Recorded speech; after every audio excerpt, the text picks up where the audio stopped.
question d'Eric. Voici les questions dont je n'ai pas trouvé de réponse. Que penses-tu de l'eau Kangen, une eau très basique mise au point au Japon?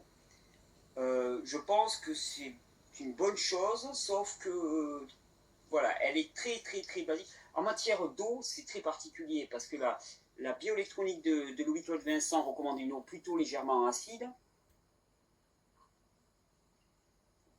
Parce que c'est pas parce qu'elle est acide qu'elle est acidifiante. L'eau Kangen, pour moi, elle est beaucoup trop alcaline pour être consommée tout le temps par des gens. C'est-à-dire que c'est une eau de guérison très ponctuelle. Et encore, je demande à être contré là-dessus. Je demande à être contré là-dessus parce que je ne suis pas au courant de l'eau. Je ne suis pas un spécialiste de l'eau.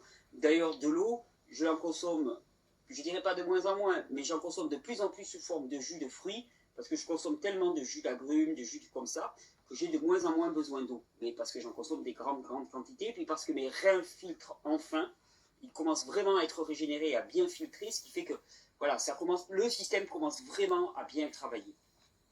Donc en fait, quand je prends de l'eau, la plupart du temps, ce sont des plantes médicinales sous forme d'infusion. Et là, j'en bois tous les matins, mais si je bois un litre sur la journée, c'est déjà pas mal. J'ai nettement réduit ma quantité, surtout que boire de l'eau, surtout quand on a les reins qui ne filtrent pas, ça ne sert pas à grand chose, parce que ça fait que circuler dans le système. Je recommande plutôt de boire de l'eau citronnée, par exemple avec de l'astringence, ou de l'eau avec des plantes médicinales astringentes à l'intérieur, qui vont vraiment activer la lymphe, qui vont activer le fonctionnement rénal et qui vont servir à quelque chose.